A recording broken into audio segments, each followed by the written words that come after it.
Hello, everyone, and welcome to Visual Radio. I did a tape segment from 7 to 7:57, and now we're going to do an interview with Bill Root, and we'll talk to Frank Dell'Istrito. The views and opinions on Visual Radio are those of the host, Joe Villone, and his guest tonight, Bill Root, and not necessarily those of Winchester Community Access and Media, WinCam, or Arlington Studio, or Bill Ricker Studio, Burlington, or Stoneham, Wakefield, Hudson, Norfolk. We're all over the place. Monson, Palmer, South Hamilton, Wenham. We're on a lot of stations. Manhattan Neighborhood Network. Okay, so I'll start rattling off the station names too some weeks, just because it's fun. All right, I'm going to call Bill Root up. This is going to be a great show. Bill Root was in the Pine Island Pirates way back in the day. I'm very excited about this interview. Very honored when these great musicians allow us to talk to them.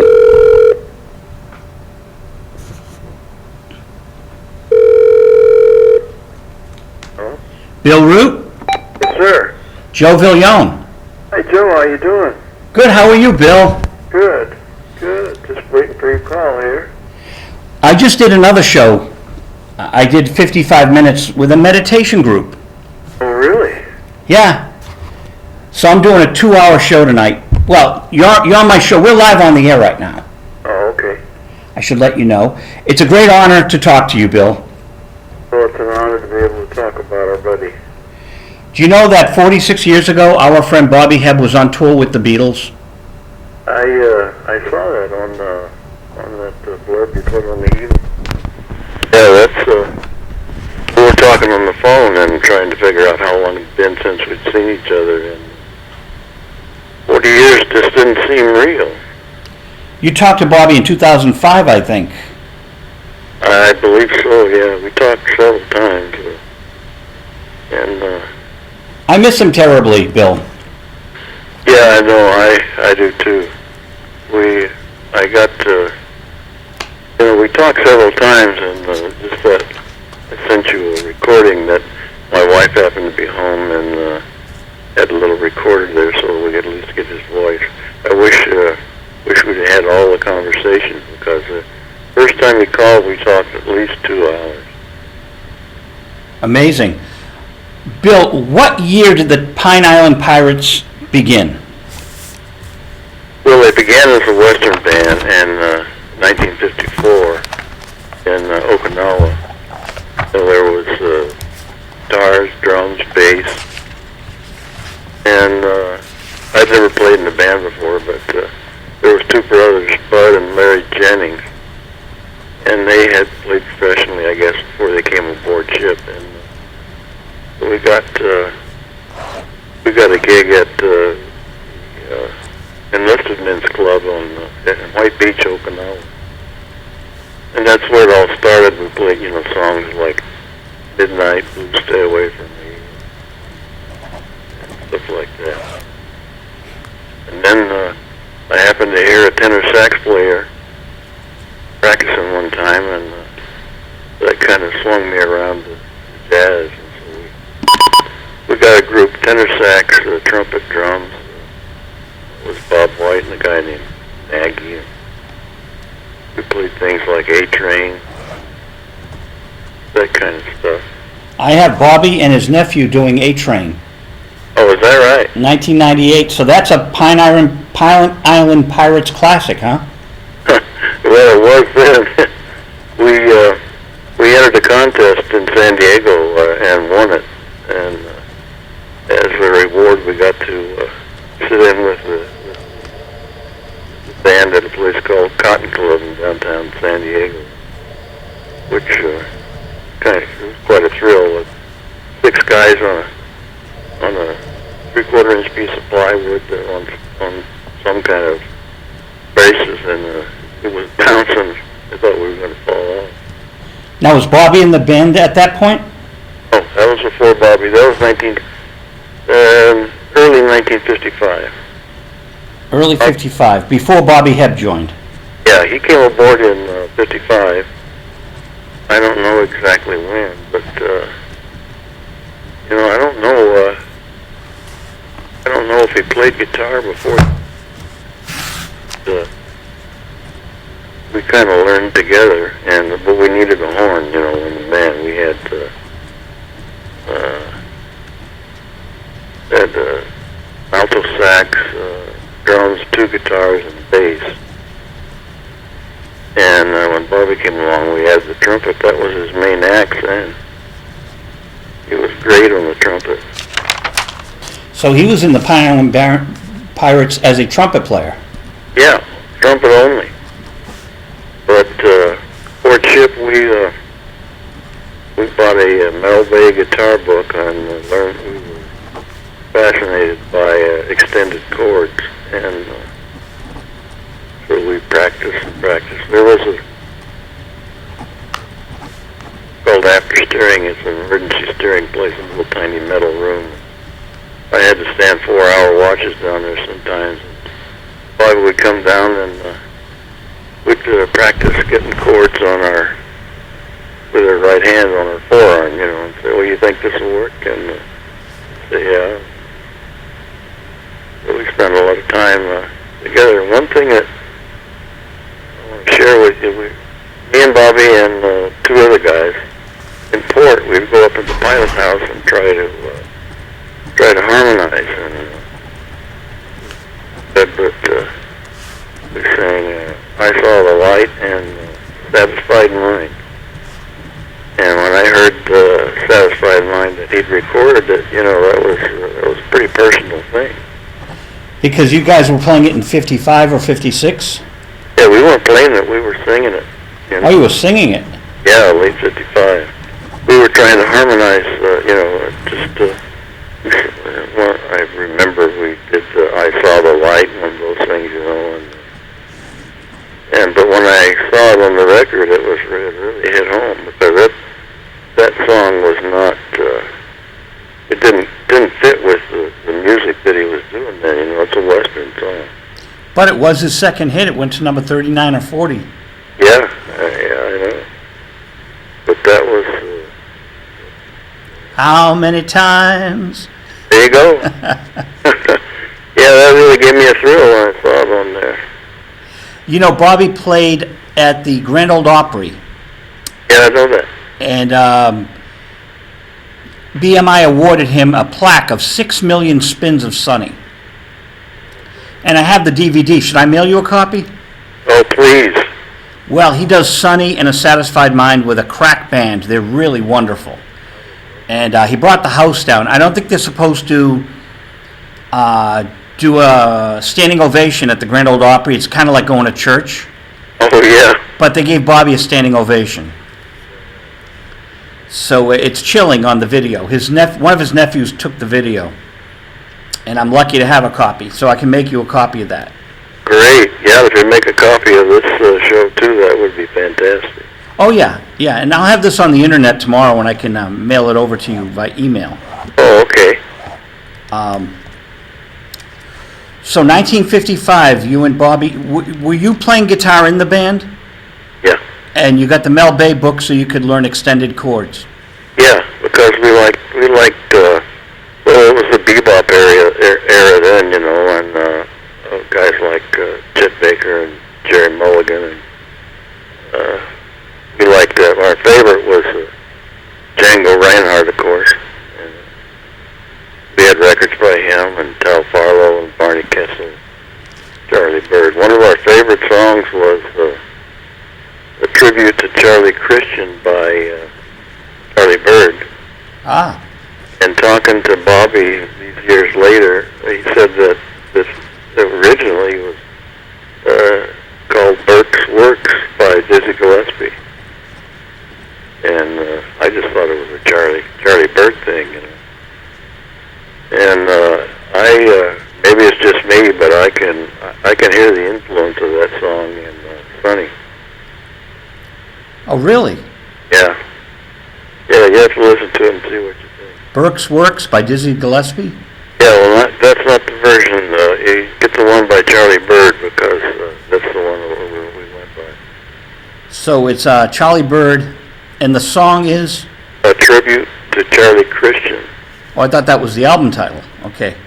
No, that's the name of the song. Charlie Christian, of course, was a black guitar player, played in the 30s, and I think he played for Benny Goodman and folks like that. So, Bill, what were some of your influences when you were a child learning music? Well, in high school, I started with ukulele and graduated, taught myself guitar, and Les Paul was my hero. Ah. And I tried to learn all his songs, and that went along for quite a while until I heard Willa Mae Thornton sing "You Ain't Nothing But a Hound Dog." Changed my life. I wanted to live in blues on. I love Ball and Chain by Big Mama Thornton. Oh yeah. Isn't the name Willa Mae or is it Big Mama? Willie Mae's her name, but they called her Big Mama Thornton. When I heard that song, it just paralyzed me because that was, early 50s, and you just didn't hear that kind of stuff very much. Bill, I think if people listen to, I call her Big Mama, Willie Mae Thornton, I think her musical style was explosive, and people should be looking at it today because it was so innovative. It's still innovative. Yeah, it's paralyzing. I can't describe it any other way. She broke rules.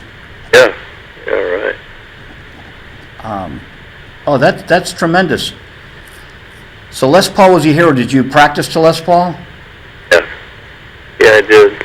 And then after Willa Mae,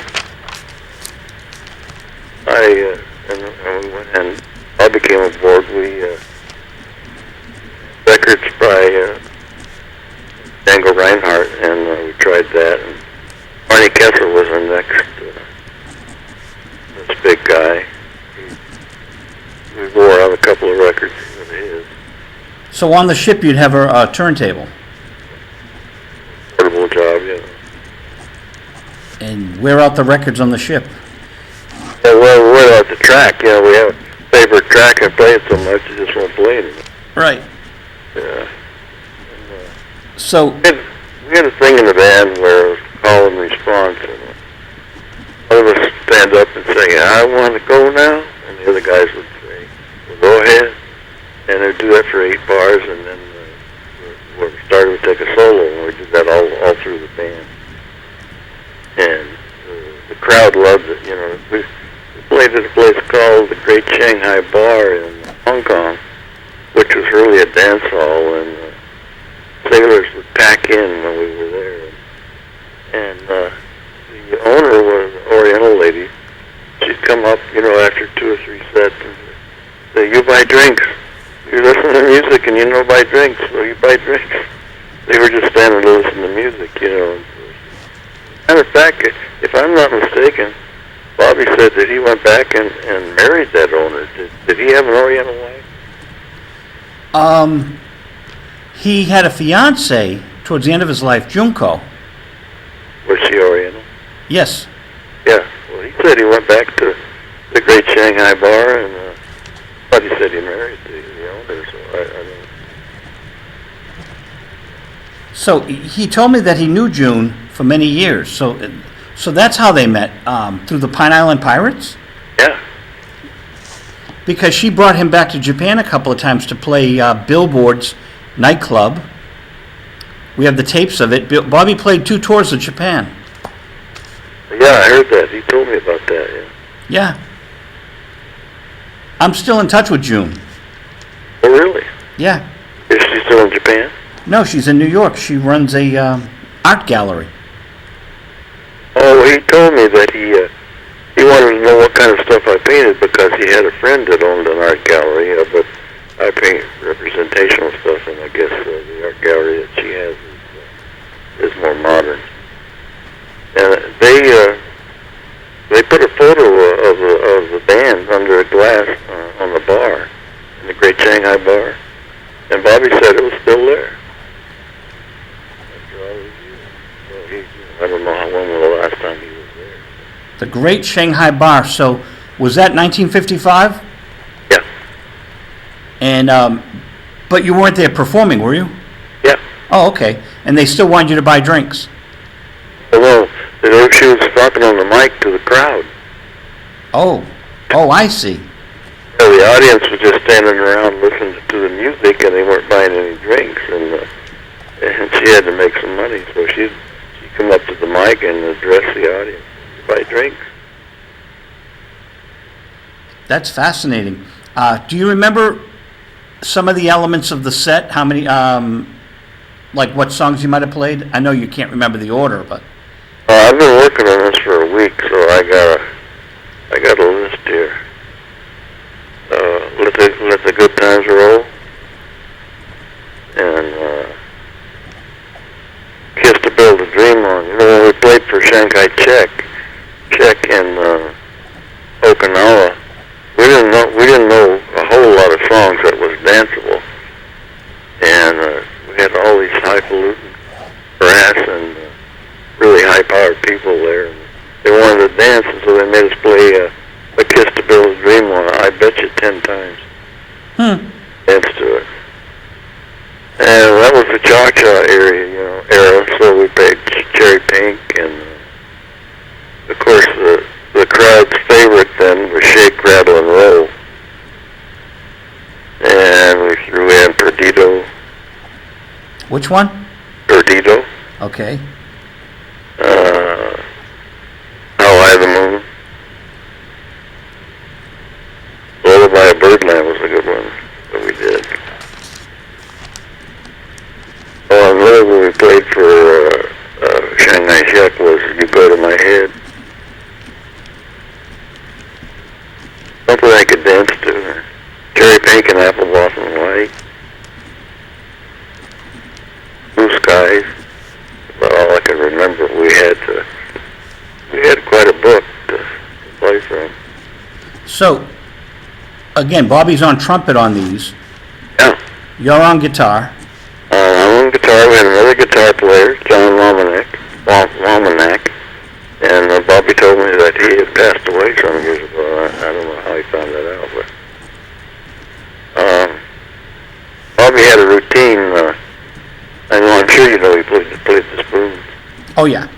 And he would get down off of the bandstand and take a tablecloth off of the table and get one of the waiters sitting down in a chair, wrap the tablecloth around him like a barber thing, Yep.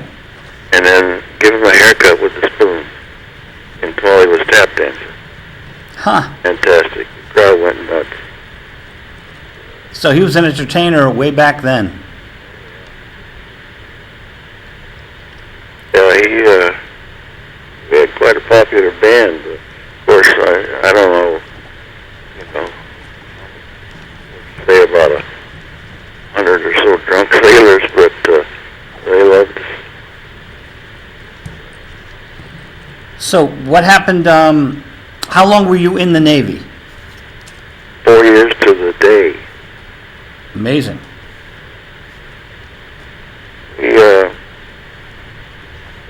You asked for the names of the guys in the band with Bobby, and he remembered, he had a phenomenal memory. He remembered the ship's call sign, the name of our division officer. Oh, Lord, I was floored. He just, absolutely phenomenal. But we had, on drums, we had a guy who we called Choo Choo. And I'm pretty sure his last name was Kirk, K-I-R-K. And a guy named Willie was on the sax. John Lomanak was on the guitar, he played chords, and then I played fill-in and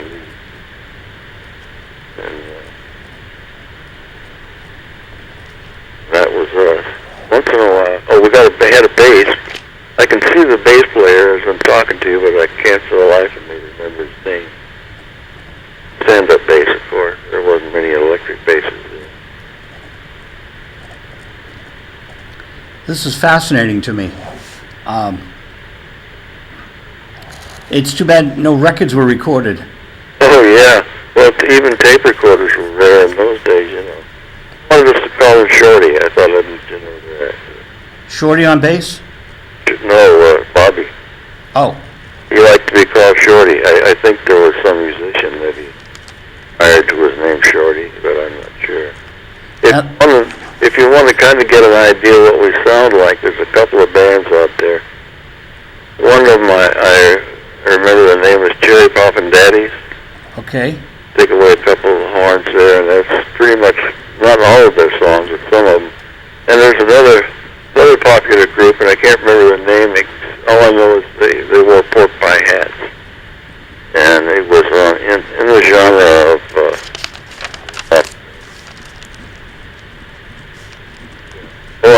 another album that we had, another song that we wore out was Invention for the Trumpet and Guitar. It was a Stan Kenton album. Sal Salvador on the guitar, and I think it was Maynard trumpet, or maybe it was Condoli. I'm not sure on that. Played the hell out of that. So, Bill, what was your time in the Navy, 1954 or 55? May of 54 to May of 55. Do you know the exact date? I only say that because I was born May 8th, 54.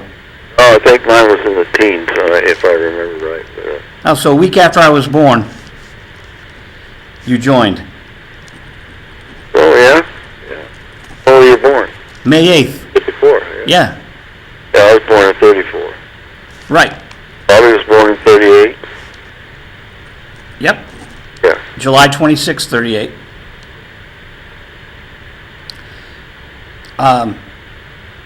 No, interesting. No, so you joined the Navy like a week after I was born. Yeah, well, you're just a baby, huh? Yeah. I wanted to share with you, Bobby, every night at Lights Out, taps were played over the loudspeaker all throughout the ship. When Bobby came aboard, he did it, and it was great, but if I remember correctly, he played it on the trumpet, but he got in some kind of trouble because they wanted it authentic on the bugle. And so he switched to that, but that was one of his jobs, was playing taps. And At Lights Out. yeah. And when I talked to him here, last time, I asked him how his horn was, and he said he lost his teeth, I guess, or he had bad teeth or something like that. But that was why he dropped the horn. I have a demo of him doing a song called The Bostonian that he wrote, which is a bit of Yankee Doodle, and it's him on the trumpet. Oh, really? But when he was 12 years old and played with Papa John Gordy, the great honky-tonk piano player, Yeah. remember Papa John? Not really, no. Okay, he was a very famous honky-tonk piano player. His son became a football player, John Gordy Jr. Oh, is Papa John still around? I don't think so. I think they're both gone. I think even the son passed away recently. Well, what was he playing then? He was a piano player, the father, Papa John. What was Bobby playing? You say he played with Papa John? These are the first recordings of Bobby Hebb that we have. And he must have been 12 years old, which would have been 1950, right? No, 38. Yeah, because, well, that would have put him in the Navy at 17. Does that sound right? Yeah, what was his instrument then? He played a wind instrument with Papa John Gordy on Sailboat. It sounded like a foghorn. Oh, really? And then he played spoons, of course. Yeah. So it's mostly spoons, but there is a wind instrument, a foghorn, he does on Sailboat. I can get you the recordings. Yeah, anything you got that you can send me, I'd really love. One of my most cherished possessions is an autographed photograph of him that says, to Bill Root, thank you for teaching me to play the guitar on the Pine Island. Oh, man, that's amazing. Yeah, it was really a thrill for me to get it. Well, think about it, from Bill Root in 55 to the Beatles 11 years later. Yeah. So he's playing guitar with the Beatles. Yeah, I didn't know it was our Bobby Hebb. I knew it was Bobby Hebb, and I thought that can't be him, because, in the 60s I heard the songs and all that, and it didn't make sense to me. I didn't realize the internet came out of infancy, when I got a hold of you guys, and I said, well, that's Bobby Hebb, I know him. And so I didn't even, it must have been, will I contact you? We met each other on MySpace, because I handle MySpaceBobbyHebb.com. Yeah. And that's how we met, Bill. Yeah. Isn't that amazing? Yeah, and, the internet wasn't good enough or thorough enough before that. I had searched on him. I searched on him a long time ago, and I trade songs with a sax player in Chicago, and I asked him, do you know about Bobby Hebb? He said, yeah, I think some woman shot him a long time ago. So that kind of stopped my search. I thought he had got killed. I don't know where the guy got that, but... Well, in 1995, he came on my TV show. He was on my third show.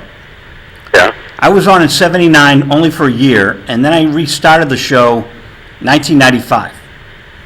So I had a fellow from the Jefferson Airplane on the first show, Really? and Marty Ballin, and show number 3 was Bobby Hebb. I'll be damned. And we had corresponded by mail in the 1980s. But Bobby was an interesting man because of his fame. He kept very low key. So I had to go through his lawyer, the whole 9 yards, Yeah. But he's very private, which is why you probably couldn't find him. Well, I read somewhere that humility is the essence of all virtues. I think Bobby believed that to be true. Yeah. Yeah. So, he was very, very nice to me. I had bought a record called Judy that he had recorded. I'm a big fan of Bobby Hebb, and I find this 45. Crystal Ball Records. So I bought it, and I wrote to the address. And Bobby wrote me a nice letter back. I have it somewhere in my files. Oh, really? And he said, you must contact my attorney to work with me, And he was very, very nice. And I'm kicking myself that I didn't go see him perform, because now I know all the people he played with. And he did quite a few gigs I wasn't even aware of.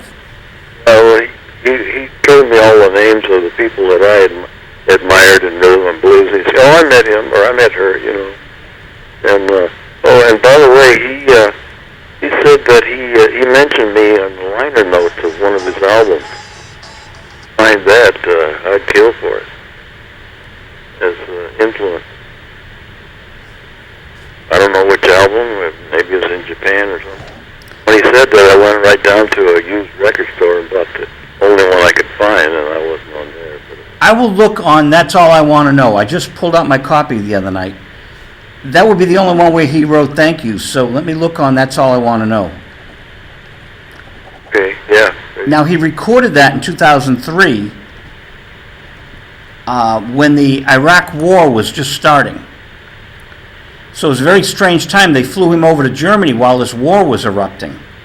Huh. Well, I seem to remember that he said he mentioned me on the very first album that he did. I don't... And that would be in Japan, right? I have the Japanese pressing of Sonny. So I'll look at my Japanese pressing. And I'll look on That's All I Want to Know. And then there was Love Games. I have all 3 albums, of course. Yeah. Well, I was really flattered that I had that much influence on him. Did you listen to the CDSS? Yes, thank you very much. Yeah, could you use it at all? I mean, because it was so loud on my end and so faint on his end. It's amazing stuff, Bill. It's so important for me to get the story down right, Yeah, well, I'm happy you could use it. He said, I told him on that record, I didn't realize I had that much influence on you. And he told me that I was... Well, again, like I was saying, 46 years ago tonight, he's with the Beatles. I think Philadelphia was last night. Tomorrow would be Toronto, and Saturday would have been Boston. What year was that? 1966. So 46 years ago, he was on tour with the Beatles. Their final tour, final American tour. Yeah, I was a cop in Los Angeles then, and we had just gone through the Watts riots in 1965. Which riots? Watts? You know, August of 1965, they set the town on fire. We were all on 12-hour shifts, 7 days a week. The next year, 66, it looked like they were going to do it again, so I bailed out. Los Angeles, this was. Yeah, I didn't want him there. Did you go back to law enforcement elsewhere? I went to North American Aviation as an inspector, and did that for a while. And, started to paint. I just more or less dropped out of society. Ended up on thoroughbred racehorse ranch. Thoroughbred horses? Yeah, I took care of those for a while. I worked for room and board so I could paint. Ah, And I made a deal with the gallery. I would give them everything I painted if they bought the material. So I was in heaven. Great. so do you have a lot of your paintings from the day? Oh, I sold them. Good for you. That's why now I've got about, probably 70 or 75, and we don't sell the originals. We have prints made, then sell down. Yeah, I wish I'd have had some of the ones there. Can you track them down at all, or some of them? Oh, yeah, I've got, on my website, I've got, a big contest down there, and they go in with the picture I painted on it. And so a couple of those are on my website. And have you been there? No, I'm sorry. It's been a busy week, so I didn't go there yet, but I intend to. Yeah, there's some good stuff on there. What's the website, Bill? BBROOTIP.com. BBROOTIP.com. If you want to see Bill Root's paintings, Yeah, you want to buy something, get on there. Bill Root played in the Pine Island Pirates with Bobby Hebb. He's a painter, and we're talking to him about his life and music. And again, as I was saying about the Beatles tour, so you taught Bobby Hebb guitar, and there he's on stage doing 5 of his songs. Well, they weren't all his songs. He did Crazy Baby and Sunny. Yeah. But he did Van McCoy's For You, which is on the Sunny album. Yeah. And Good Good Lovin', which I believe the Blossoms had a minor hit with. Darlene Love had joined the Blossoms at some point. And then he did Got My Mojo Working. Now, you said he was called Shorty in the Pine Island Pirates, so That's what he wanted. about 5 or 6 years later, while he's in New York at the Blue Morocco, Sylvia and Joe Robinson, Yeah? we just lost Sylvia. Really? You know Sylvia Robinson? Yeah. She had the hit Love Is Strange. Oh, yeah, I love that song. Well, it was Mickey Baker and Sylvia Robinson, and when Mickey went to Paris, Mickey produced one Bobby Hebb song for Jimmy Church. And then it was called I Wish. And then Mickey went to France, and Bobby and Sylvia used to do Love Is Strange every night. Oh, really? But Bobby did Got My Mojo Working, or Mojo Workout. But Mickey and Sylvia made the recording, right? Right. But Bobby'd be playing it on stage. Did he ever play with Johnny Otis? I don't think so. Did he ever do Hand Jive? I don't recall. That sticks in my mind for some reason. Hand Jive was something that I think he did the spoons to it. That's what he did. In your band? Yeah. Hand Jive, because it's got that syncopated beat, you know. Right. Yeah. But the crowd loved it when he got that out, went out there with the spoons and gave the guys a haircut. Because he was So it actually cut their hair? No, no, no. They just pretend like it while they Okay. were dancing and the band was playing, you know. And they just went nuts over it. That's what I thought. Pretend cutting of the hair. Pretend, yeah. I'm sorry. I should have clarified that. Oh, no, just my bad. Yeah. But we got that clarified. Thank you. Yeah. Okay, so you joined the Navy in 54 and you left in 58. Did Bobby leave in 58? No, I was in there for about, I'm thinking a year and a half, 2 years, because if I recall right, it seems like he said he left in 57. He was on a kiddie cruise, you know, because he was only 17. And when you volunteer and you're 17, you only got to spend 3 years. Oh, okay. Otherwise, it's 4 years. So I think 57 was when he left, and we tried to carry on without him, but you know, it just wasn't the same. Well, Willie stayed for quite a while. He was good on the sax. I asked Bobby if Willie had ever gone on to do anything, and he said no. But the bass player, whoever he was, played with.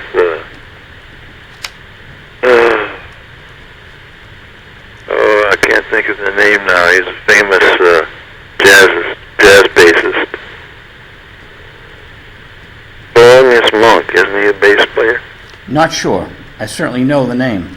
Well, anyway, the bass player went to play with him a little bit, so another one of us went famous. Now, you know that Jimi Hendrix was in the Air Force I didn't know that. around the time with Billy Cox. Did you know Billy Cox? No. Billy grew up with Bobby Hebb and DeFord Bailey Jr. So Billy joined the Jimi Hendrix group. Well, he was in the Air Force with Jimi Hendrix. Oh. And so Heck. he became part of the Band of Gypsies after the Jimi Hendrix experience. What did he play? He is a bass player. Oh, bass player. So Billy Cox was playing with Bobby, I believe, probably with the Jimmy Church. Yeah, Jimmy Church was the lead vocalist. Bobby Hebb on guitar and Jimi Hendrix on guitar. And Jimmy left the Del Morocco and went to the Blue Morocco in New York. So he left Nashville, but Jimi Hendrix was there with Jimmy Church. And I think they might have played together. If they didn't play together, Bobby left the band and Jimmy replaced him, something like that. I enjoyed your interview with Jimmy Church. Oh, so you watched it, yeah. Yeah, I did. Isn't he great? Yeah, he was great, yeah. He still at it. And it's amazing all the musicians Bobby's life has touched. And, my job helping with the book and the box set is to piece it all together, Bill, you know? I know, in one of our phone conversations, he said, I wish you had stayed with it because I could have used you sometimes.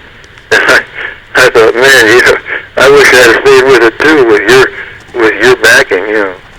But, It would have been nice for Bobby to have a permanent band, but he had great musicians up here. Nat Simpkins, Jerry Bodwin. hopefully, yeah. Yeah, so Jerry's been on my show. Oh, has he? Yeah, he's playing with Jay Giles now, Oh, of the Jay Giles Band. yeah. So, Did you get that scat singing that Bobby did on the CD I sent you? no, I didn't get to that. Oh, you didn't get to it? Yeah, it's really gorgeous. I mean, it's a Chet Baker song, something about moonbeams, and he scat sings it like he played the trumpet to it. That was another one of our songs, and it's just it's really great. You got to crank it way up to hear it, you know. But listen to that. It's toward the end of the CD. Well, he did a final version of Sunny with Denny Giosa, a jazz player in Nashville. And Bobby does scat at the beginning and the end of Sunny. Is that right? I'll send you the link. Oh, yeah, please do. Yeah, Denny Giosa, Jiosa. It's great. So, it's the final version of Sunny Bobby did. And he went in the studio and wrote a song for President Obama called Breeze. and I heard it over the phone. What, is it a ballad? It was a nice instrumental. Slow? Is it slow? Yes, it's slow. It's called Breeze, It and played it for me over the phone. It was gorgeous. yeah, and Bobby couldn't put his vocals on because of his health. Yeah. It's kind of like Janis Joplin when she passed on. The final song on Pearl, she couldn't sing, so they put the instrumental out. Yeah. Yeah. Well, in one of our emails, I think it was you that mentioned that he hadn't been well. And so the next time I talked to him, I said, "Hey, you've been sick?" And he said, "No, where'd you hear that?" So I guess he just didn't want me to know. People are funny about it, and of course, I thought it was my obligation to let you know. You know. Yeah, I appreciate that. Yeah, and you let me know it was his birthday, and I called, and I got his answer phone, so I sang happy birthday to him, and he got a kick out of that. People like being remembered on their birthdays. Yeah. When's your birthday, Bill? December 28th. December 28th. Days after Christmas. I never did get very much for a birthday present. Huh? Yeah. But they doubled up on the Christmas, I hope. Oh, yeah. As much as we could in those Depression days, So when you heard Sonny on the radio, you didn't know it was your friend Bobby Hebb. Yeah. What did you think of the song? Well, right away I heard tribute to Charlie Christian in it, the chord structure. And listen to that and see what you think. Let me know. But that's when I first heard it. I said, he's playing the song that we used to play. But then he started singing. That's funny. Yeah. A little James Bond in there too. Yeah. Bobby immersed himself in Gerald Wilson's Would You Believe It? Have you heard that jazz album? No. What did he do on it? No, he just immersed himself in it. He liked it. Yeah, in 1963, his brother was killed the day after Kennedy died. Yeah, he told me that. What was his brother's name? Hal Hebb. Al. Yeah. That may be what the sax player in Chicago was talking about when I asked him. Yeah, because it was, I would only want to go into details, but he was a bouncer at a nightclub. Oh yeah. And, sometimes there's crazy patrons, and unfortunately for the world, this great musician, Hal Hebb, who had been with the Marigolds. What did he play? He was a singer, and I think they actually sang for Elvis Presley at the governor's mansion. Hal Hebb. Right. Is that right? Yeah, so I have the book Just Walking in the Rain. There's a book, Just Walking in the Rain. I interviewed the author 10, 15 years ago, and it's about Johnny Bragg. Just Walking in the Rain, and Hal Hebb played with Johnny Bragg. I don't know Johnny Bragg. He wrote this big hit that Elvis Presley recorded. Which was? Just Walking in the Rain. Oh, I remember Elvis singing that, yeah. So, Hal was 9 years old. Bobby was 3 years old when Bobby first got on stage, July 26th, 1941. Playing the spoons? Yep, tap dancing and playing the spoons. Yeah, tap dancing, yeah. And his mother told him, you'll always remember your first time on stage at the Bijou Theater because it's your third birthday. But a 3-year-old tap dancing with his 9-year-old brother. So you can see the Hebb brothers were very close, and for Bobby to lose his mentor. Yeah, he talked a little bit about it, and I could feel the emotion coming from him. Yeah. Well, he was a pretty seasoned entertainer by the time he came to Vine Island, right? 1955? Yeah, well, sure. If he was performing since 1941 on stage at 3 years old, he'd have been, 14 years later at 17. He's certainly been on stage enough. Yeah, but he didn't talk about it, And like I say, he was a very, very humble person. Oh, yeah. Bill, this has been wonderful. I'm glad I worked all week on my notes. I'm hoping I'm not forgetting something important. There was Well, we'll email each other, and I'm going to get the DVD to you and some music. Because, he's a very special friend of ours that we have in common. Yeah. Well, anything you've got, I appreciate. I'll get a little package out to you. We'll email each other. Send me your address again. Okay. To the email, and I'll send you some Papa John Gordy with Bobby Hebb. I think you'll really get a kick out of it. Oh, I'm sure I will. Because it's him in if he was 12 years old, it would have been 1950. So 5 years before he played with you. And he was doing spoons, huh? Yeah, there's about 5 tracks, and we have 4 of them. There might be 4 to 6 tracks, and I've located 4 or 5 of them so far. So, Well, you had one interview with him that I couldn't find anymore, and where he was toward the end of the interview, he was playing blues chords. Those are the chords that we learned from the Mel book come up with. And I could hear him, when he played them, but I couldn't find that interview anymore. Was it on a DVD? Was it him on my TV show? Yeah. All right, I'll send you another couple of them. Great. How do I get those off of the computer onto a DVD? Oh, no, I'm going to send you the DVDs. Oh, perfect. I'll send you some CDs and some DVDs. And I really appreciate your time on the phone tonight, man. Oh, listen, I thought 45 minutes was going to be a real long time, but it flew by. I appreciate you having me on. I will miss a chance to talk about our buddy. If you ever come up to Boston, man, the studio's open to you. Great. All right, Bill. All right. Thank you so much. Thank you. All right. Good night. Legendary Bill Root from the Pine Island Pirates. What an honor.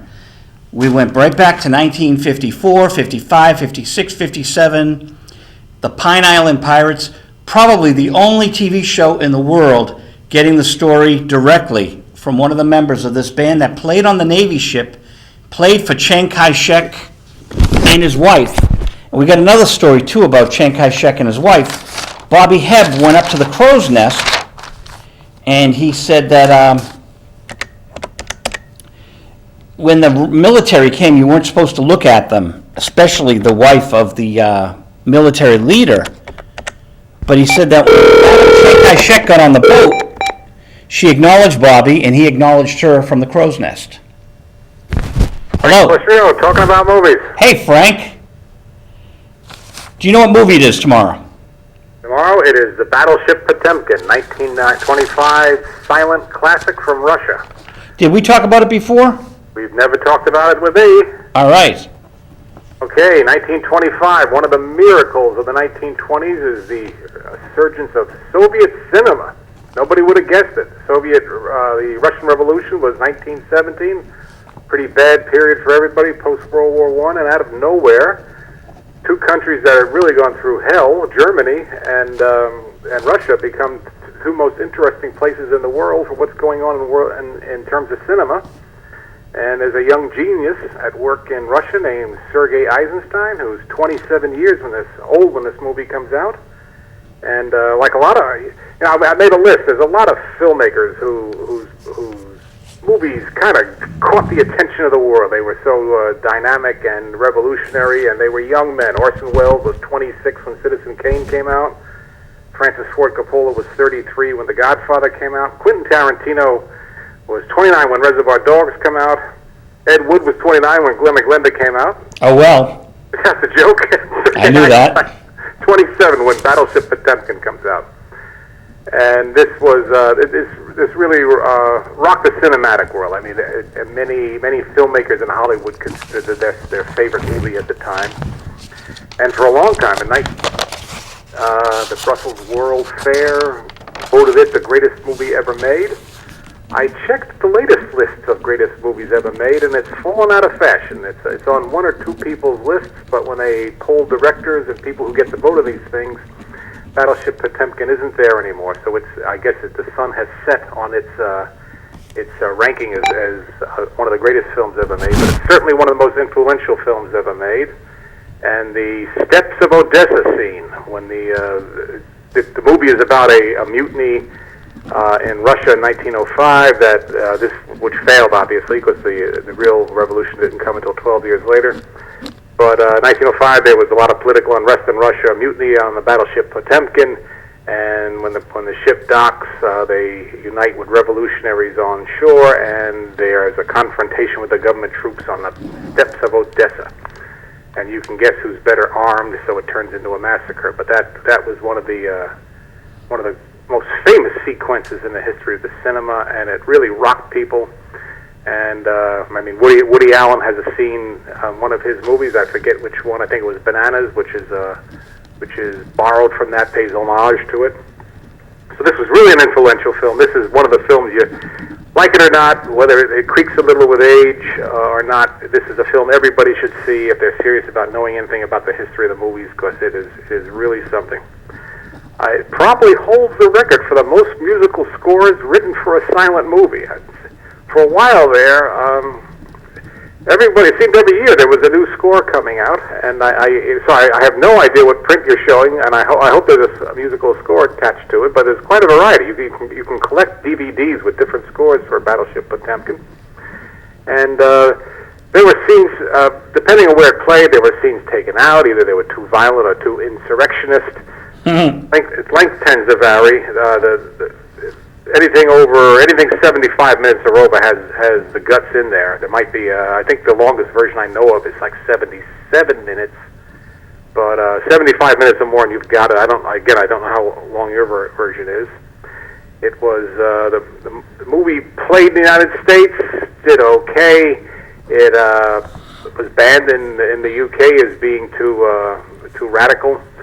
And I was surprised when I was preparing for the show. I was surprised that there were periods when it was even banned in Russia. But Russia under Stalin, there was some paranoids at work there, and it fell in and out of favor, as did Eisenstein himself. Eisenstein was no matter where he lived, he would have bucked the system. So he certainly bucked the system in Russia, and that got him in the hot water sometimes. And he'd be in the doghouse, and then he'd be back in favor.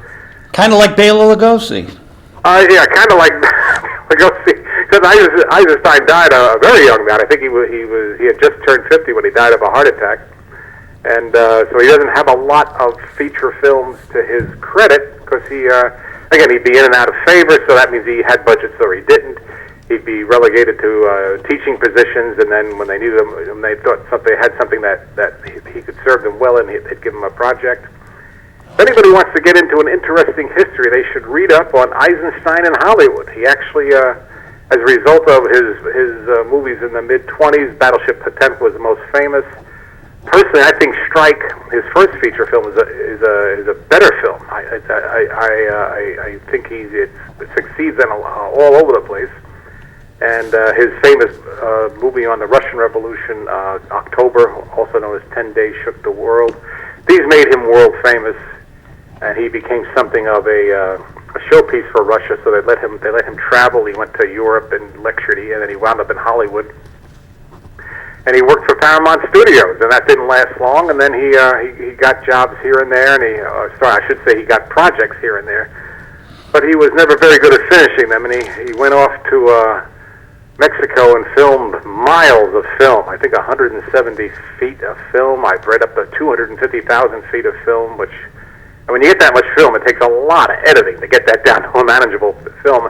And some shorter films that come out of it, but he never really completed the project. He had this massive thing in mind for a 6-part series on Mexico, which he had to surrender the film, and it was cut up here and there, but not by him. So he was a bit bitter about that.